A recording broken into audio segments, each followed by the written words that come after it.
9th standard chapter 1 set லாங்குவேஜில் exercise 1.5ல் 10th some என்ன கொடுத்துருக்குறாங்கன்னா you அதாவது யூனிவர்சல் செட் ஒன்று கொடுத்துருக்குறாங்க, ஏன்ற செட்டு கொடுத்துருக்குறாங்க, பீன்ற செட்டு கொடுத்துருக்குறாங்க. கொடுத்துட்டு டி மார்கன்ஸ் லாவோடைய காம்ப்ளிமெண்டேஷன் அப்படின்னு சொல்லிட்டு சொல்கிறாங்க. தமிழ் மீடியம் பார்த்தீங்கன்னா டி மார்கன் விதியோடைய நிரப்பி அப்படின்னு சொல்லிட்டு சொல்லுவோம். அனைத்து கணம் கொடுத்துருக்குறாங்க, ஏபி கொடுத்துருக்குறாங்க. ஸோ இதை எப்படி போடுறதுன்றதை பார்ப்போம். இப்போ நமக்கு ஃபார்முலாவாக கொடுக்காம வார்த்தையாக கொடுத்துருக்கிறதுனால இந்த டி மார்கன் லான்னா என்ன, அதோடைய காம்ப்ளிமெண்டேஷன்னா என்னன்றதை நம்ம இப்போ ஃபஸ்ட்டு பார்க்கணும். ஸோ இப்போ ஃபஸ்ட்டு டி மார்கன் லாவில் 2 இருக்குது. ஃபஸ்ட்டு ஒன் பார்த்தீங்கன்னா A union B the whole dash is equal to A dash intersection B dash. இங்கே யூனியன் இருந்ததுன்னா இங்கே இன்டர்செக்ஷன் வரும், இங்கே ஹோலாக டேஷ் இருந்ததுன்னா இங்கே தனித்தனியாக டேஷ் வரும். இதுதான் ஃபர்ஸ்ட் இது. ஸோ ஃபஸ்ட்டு என்ன பண்ண போகிறோம்னு பார்த்தீங்கன்னா ப்ராக்கெட்டுக்குள்ளே இருக்கிறத மட்டும்தான் எழுத போகிறோம். That is A union B. யூனியன்னா என்ன அர்த்தம்? சேர்ப்பு. அப்படின்னா ஏல இருக்கிறதையும் பியில் இருக்கிறதையும் சேர்த்து எழுத போகிறோம். அப்படி சேர்த்து எழுதும்போது ஆர்டராக எடுத்து எழுதுங்க. ஸோ இங்கே 7, 8, 11, 12, இங்கே 4, 8, 12, 15. ஸோ அப்போ ஃபஸ்ட்டு 4 எழுதுங்க. அதாவது அசெண்டிங் ஆர்டராக எடுத்து எழுதுனா நமக்கு கம்ஃபர்டபுளாக இருக்கும். ஸோ 4, அடுத்தது பார்த்திங்கன்னா 7 எடுத்து எழுதியாச்சு, அடுத்தது 8 எடுத்து எழுதியாச்சு. ரிப்பீட்டடாக வந்ததுன்னா ஒரு தடவை எடுத்து எழுதுனா போதும். அடுத்தது பார்த்திங்கன்னா 11, 12, அடுத்தது இங்கே இருக்கிற 15 எடுத்து எழுதியாச்சு. ஸோ ஏ யூனியன் பினா ஏல இருக்கிறதையும் பியில் இருக்கிறதையும் சேர்த்து எழுதணும். ஒரு வேளை ரிப்பீட் ஆச்சுன்னா அதை ஒரு தடவை எடுத்து எழுதுனா போதுமானது. இப்போ டேஷ்னா என்ன அர்த்தம்? இப்போ A union B the whole டேஷுக்கு ஃபார்முலாலாம் இருக்குது. என்ன அப்படின்னு பார்த்தீங்கன்னா U minus A union B அப்படிலாம் சொல்லுவாங்க. ஸோ நான் டைரெக்டாக சொல்லித்தரேன். எப்படின்னா ஏ யூனியன் பி இருக்குது. டேஷ்ன்னா நீங்கள் யாரை பார்க்கணுன்னு பார்த்தீங்கன்னா இந்த யூனிவர்சல் செட்டை பார்க்கணும். ஸோ இப்போ காமனாக என்ன இருக்குதோ அதை எழுதாதீங்க, ஓகேங்களா? ஸோ அப்போ இங்கே 4 இருக்கா, எழுதாதீங்க.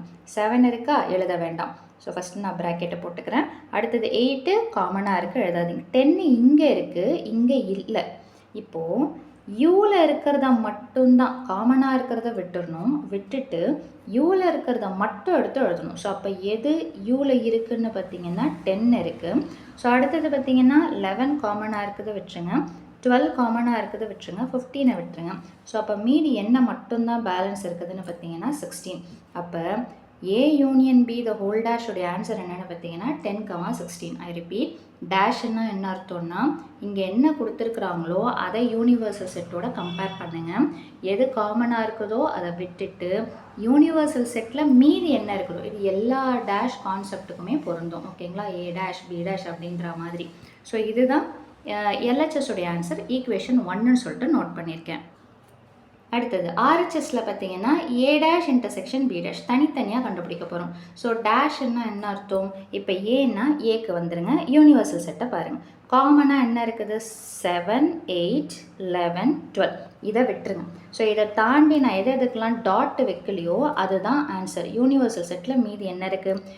ஏல இல்லாததை எடுத்து எழுதணும். ஸோ 4, 7 இருக்கா, விட்டுருங்க. 8 விட்டுருங்க. அடுத்தது 10 எடுத்து எழுதுங்க. அடுத்தது 11 விட்டுருங்க, 12 விட்டுருங்க. Next is 15. அடுத்தது பார்த்தீங்கன்னா 16. ஸோ ஏ டேஷ் எடுத்து எழுதியாச்சு. அப்போ பி டேஷ்னால் யாரை கம்பேர் பண்ணணும்? பியையும் யூனிவர்சல் செட்டையும் கம்பேர் பண்ணணும். ஸோ இப்போ காமனாக இருக்கிறத விட்டுருங்க. 4, 8, 12, 15 விட்டுருங்க.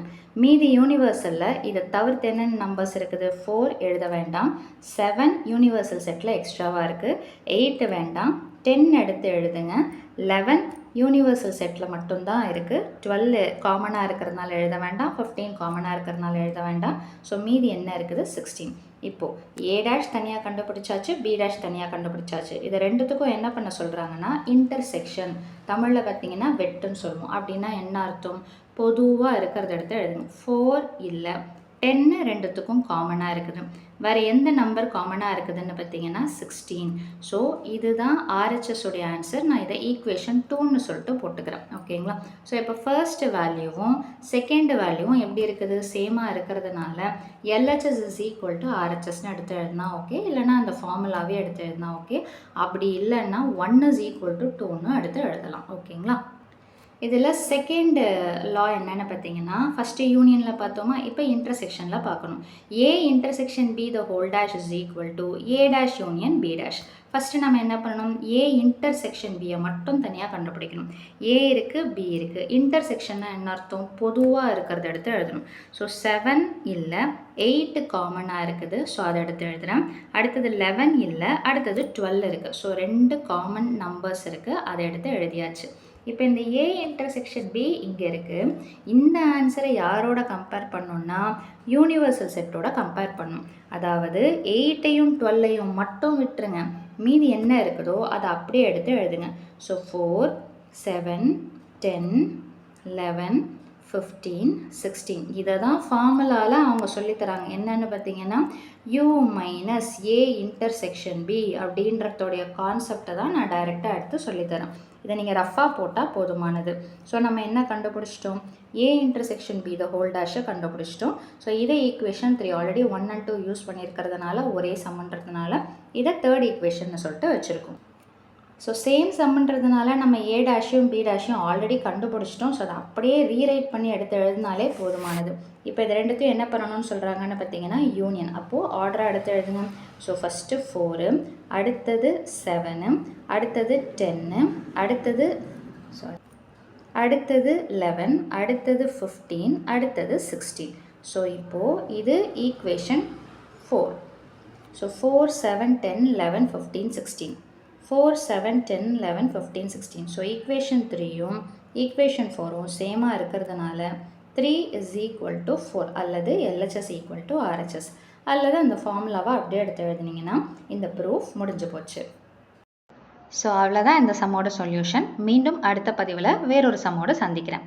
வீடியோ பயனுள்ளதாக இருந்ததுன்னா மறக்காமல் லைக் பண்ணுங்கள், ஷேர் பண்ணுங்கள், சப்ஸ்கிரைப் பண்ணுங்கள். தேங்க்யூ.